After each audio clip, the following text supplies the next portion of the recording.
She said she'd be back by sunset. Her family is still waiting. She was smart, she was prepared. She knew the woods better than anyone. And yet, one afternoon in September, she walked into the forest and never came back. What search teams found and what they didn't would spark one of the most chilling mysteries the trails have ever seen. This isn't just a story about getting lost. It's about something waiting. This is a story of Jade McAbee.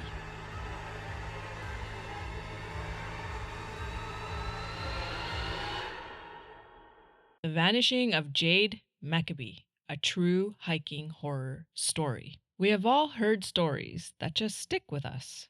We hear it once, and after that, whenever you're walking through the woods or hiking a lonely trail, it just creeps into our head without warning. Yes, this is one of those stories. And it's a true story that happened in 2024 in Idaho. The girl who knew the woods. Jade wasn't an average hiker. She wasn't some weekend warrior. She lived for the outdoors. Grew up in a small town right here near Perce-Clearwater National Forests. A place so massive, so wild, even some locals admitted there were corners of it they'd never set foot in. Jade knew the trails. She respected the wilderness. She carried the right gear. GPS, backup batteries, satellite beacons, and a first aid kit. She had logged more trail miles than most people twice her age. This means she was a very experienced hiker. And she was smart about it too. Always left her plans with the family, always checked in when she could. She wasn't reckless, which is exactly why her disappearance hit so hard. On September 16th, 2024, the morning she left, Jade posted a short video to her social media. All smiles, the early morning sun lighting up her face. Big hike today, solo loop through the clear water. Wish me luck, you guys. See you tomorrow night. She flashes a peace sign. Camera cuts. That's it. The last time anyone saw Jade as herself. Her plan was a 22-mile loop, challenging but nothing she hadn't done before. The weather was clear. Conditions were perfect. No one could have predicted what would happen next. A trail that vanished. At first, everything looked normal. Her GPS showed steady movement. She texted her mom a picture at noon, standing under this dead, twisted old tree. A real landmark for hikers who knew the trail. That was her last message. After that, nothing. No, made it to camp. No, all good. Just silence. Her family gave it until the next morning, like they always did. But when Jade didn't check in by noon the next day, something her mom said she never failed to do, they called it in. And just like that, the search began. The search and the secrets. Hundreds of volunteers, professional search and rescue teams, helicopters, drones, tracking dogs, they threw everything they had at the forest. For the first few miles, it was simple. Her boot prints were clear as day, right where they should be. No signs of struggle, no wrong turns. About 11 miles in near a ridge, her trail ended.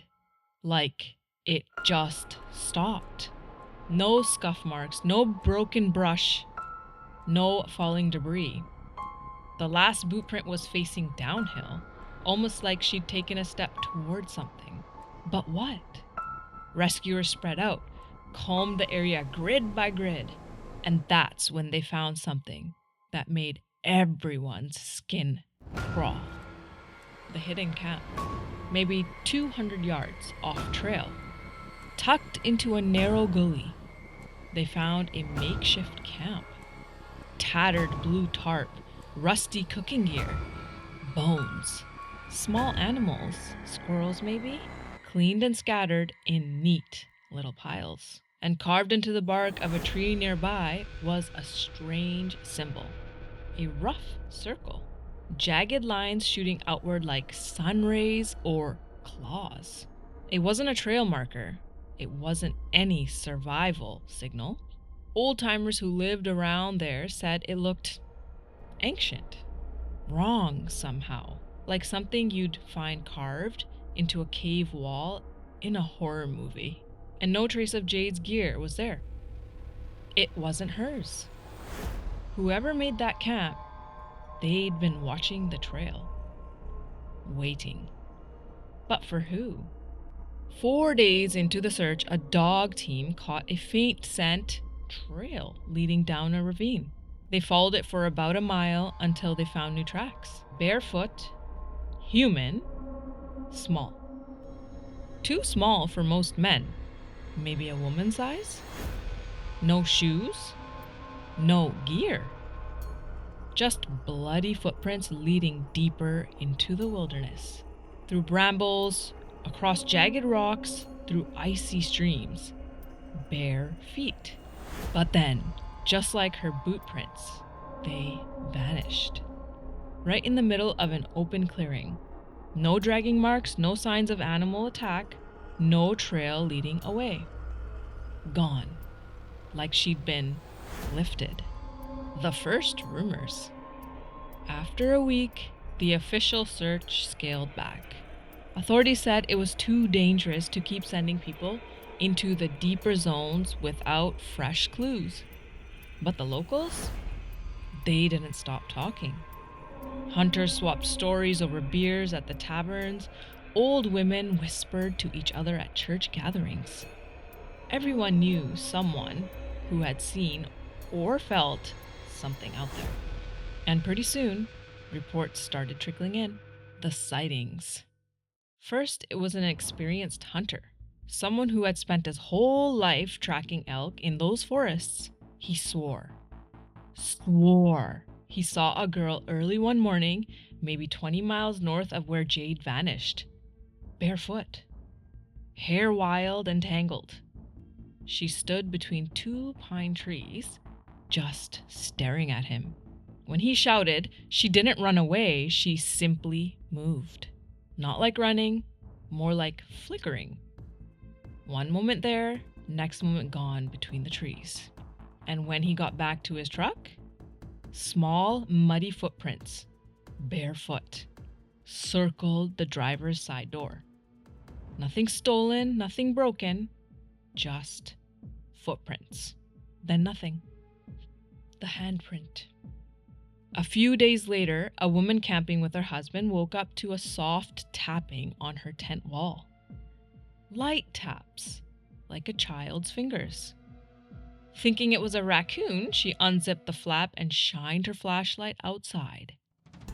Nothing. But when she looked at the tent wall, there was a handprint. Small, filthy, pressed right against the nylon.